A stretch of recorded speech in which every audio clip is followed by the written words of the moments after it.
Hello friends, good evening. सिद्धांत पवार आप सभी का फिर से वेलकम करता है अपन यूट्यूब चैनल पे। तो दोस्तों, आज अपन स्टार्ट करने वाले हैं ग्रामर का first topic, that is subject verb agreement. Subject verb agreement जो अपना टॉपिक रहेगा, इसको अपन सिंटैक्स बोलते हैं। इट मीन्स जब कभी अपने एग्जाम्पल्स में, अपने क्वेश्चंस में, जो पेपर में क्वेश्चंस पूछे जाते हैं, उनमें हमारा जो सब्जेक्ट है उसका नंबर, इट मीन्स जब सिंगुलर सब्जेक्ट होता है तब वर्ब कैसी आएगी, जब अपना प्लूरल सब्जेक्ट होता है तब वर्ब कैसी आएगी। तो ये जो सारी कंडीशंस होती हैं वो हम इस टॉपिक में पढ़ेंगे। और जो रूल्स हैं करंटली, जो मॉडर्न एरा की जो अप्रोचेज हैं, उन सभी को भी अपन इस तरीके से पढ़ेंगे कि हमारे जो सारे कॉन्सेप्ट हैं वो आपके सारे क्लियर कर दिए जाएंगे। ठीक है। इसके अलावा जो कुछ भी अपने पास में अप्रोचेज हैं, इट मीन्स एक्सेप्शंस जो होते हैं, अपवाद जो होते हैं कि यहाँ पे ये आना चाहिए था लेकिन ये क्यों आया। ठीक है। तो ये सारी चीज़ें अपन क्लियर करने वाले हैं और कुछ एग्जाम्पल्स के साथ में अपन उनको देखेंगे। ठीक है। तो चलिए शुरू करते हैं। आज का अपना पहला रूल, सब्जेक्ट वर्ब अग्रीमेंट को पहले अपन डेफिनेशन के अकॉर्डिंग देखेंगे कि ये है क्या चीज़। ठीक है।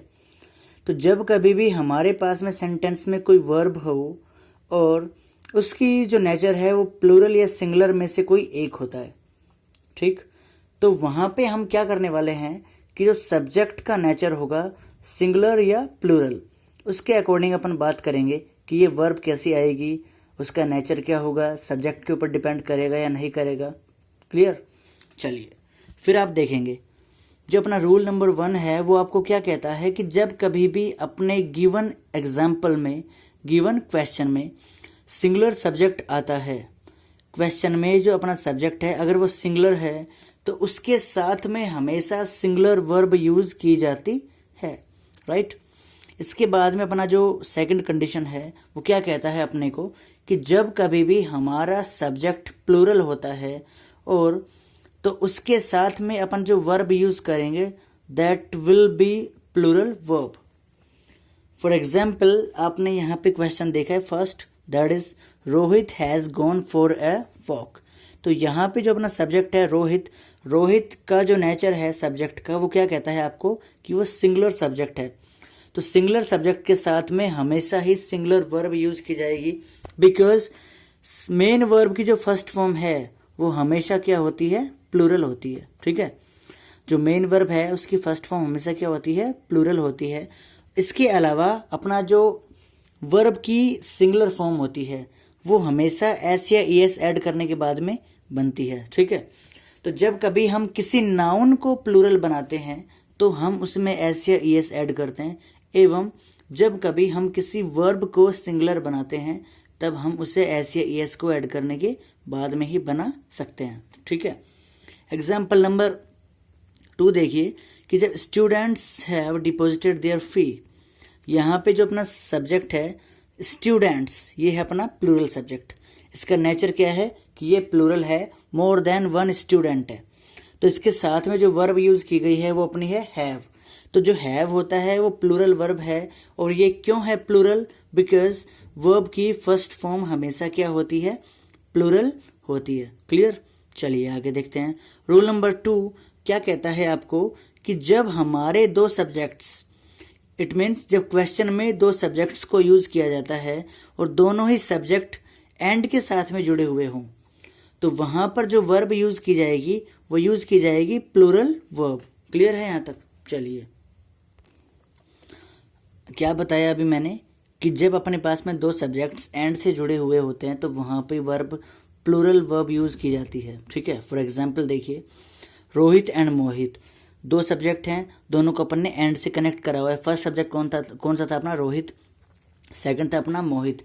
तो दो पर्सन है जिनको अपन ने एंड से कनेक्ट करा है, तो इन दोनों के साथ में जो वर्ब यूज की जाएगी वो हमेशा क्या होगी, अपनी प्लूरल होगी। ठीक है। तो क्या बनेगा अपना, यहाँ पे हैव नॉट को अपन ने यूज करा है क्योंकि हैव अपना क्या है, प्लूरल है। अगला देखिए, the clerk and cashier is negligent of the duty. वापस देखिए, ये जो अपना क्लर्क एंड कैशियर है, इसमें कंडीशन क्या अप्लाई हो रही है कि अगर ये दो पर्सन होते तो द क्लर्क भी आता और द कैशियर आता। इट मीन्स जब आर्टिकल का यूज दोनों सब्जेक्ट के साथ में किया जाता है तो वहाँ पे दो अलग अलग सब्जेक्ट बनेंगे जिनको अपन ने एंड से कनेक्ट करना था, ठीक है। लेकिन यहाँ पे क्लर्क के साथ तो अपन ने आर्टिकल दे का यूज़ कर लिया, लेकिन कैशियर के साथ में दे का यूज़ नहीं किया। तो ये आपको क्या कंडीशन बता रहा है कि जो कैशियर है और जो क्लर्क है दोनों सेम पर्सन है, इसीलिए हमने यहाँ पे जो वर्ब यूज़ की है वो अपनी क्या है, सिंगुलर वर्ब है, ठीक है।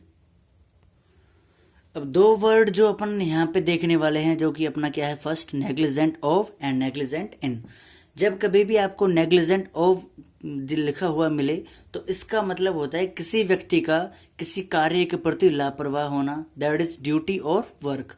और नेग्लिजेंट इन अगर यूज़ किया जाता है तो ये हमेशा एक रेफरेंस में यूज़ किया जाता है, that is for studies. Clear. अगला देखिए, तो जो अपना रूल नंबर 3 है, सॉरी जो अपना एग्जाम्पल नंबर 3 है वो आपको क्या कह रहा है कि माई ब्रदर एंड बेस्ट फ्रेंड। वापस से आप देखेंगे कि यहाँ पे दोनों एक ही पर्सन है, ठीक है।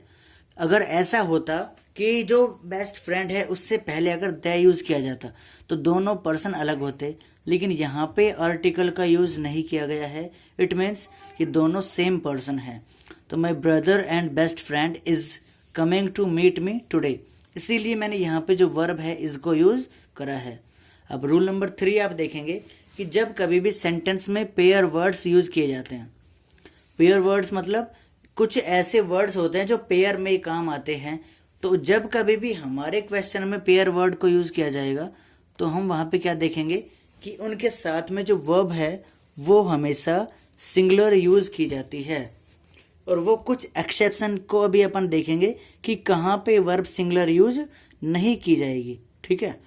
अब देखिए, जैसे पहला है bread and butter, second one अपना है हॉर्स एंड कैरीज, थर्ड है अपना स्लो एंड स्टडी, फोर्थ है अपना टाइम एंड टाइड, फिफ्थ है ऑनर एंड ग्लोरी, नेक्स्ट है अपना ड्रिंकिंग एंड ड्राइविंग, इससे नेक्स्ट है शाउटिंग एंड स्क्रीमिंग, अगला है bag and baggage, number 7 sum and substance, and number 10 long and short. तो जो अपने 9 और 10 नंबर के जो ये हैं पेयर वर्ड्स, इनका अपन हिंदी मीनिंग देखिए कि जो सम एंड सब्सटेंस होता है इसका मतलब होता है मेन पॉइंट। अगर किसी काम को करने का जो मेन पॉइंट है उसको अपन पेयर वर्ड में यूज करेंगे तो वो अपना होगा सम एंड सब्सटेंस, ठीक है। नेक्स्ट जो अपना है long and short, it means briefing करना, किसी चीज़ के लिए समरी करना।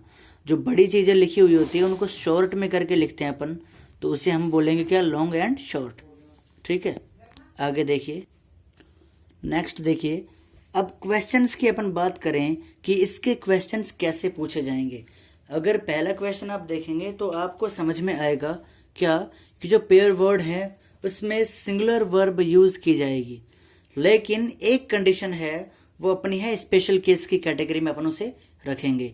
उसमें क्या होता है कि जो पेयर वर्ड है इस कंडीशन में एकमात्र कंडीशन ये है जिसमें मैंने बोला है टाइम एंड टाइड, वेट या वेट्स फॉर नन, कि जो समय है और जो समुद्र में उठने वाले ज्वार भाटा हैं वो किसी का वेट नहीं करते हैं। जो मॉडर्न अप्रोच है स्पोकन के अकॉर्डिंग वहाँ पे तो आपको वेट्स लगाना चाहिए, लेकिन जो ग्रामेटिकल एरर के अकॉर्डिंग अपन इसे देखेंगे तो यहाँ पे हमें सिंगुलर वर्ब यूज़ नहीं करनी है, हमें वर्ब यूज़ करनी है प्लूरल, ठीक है।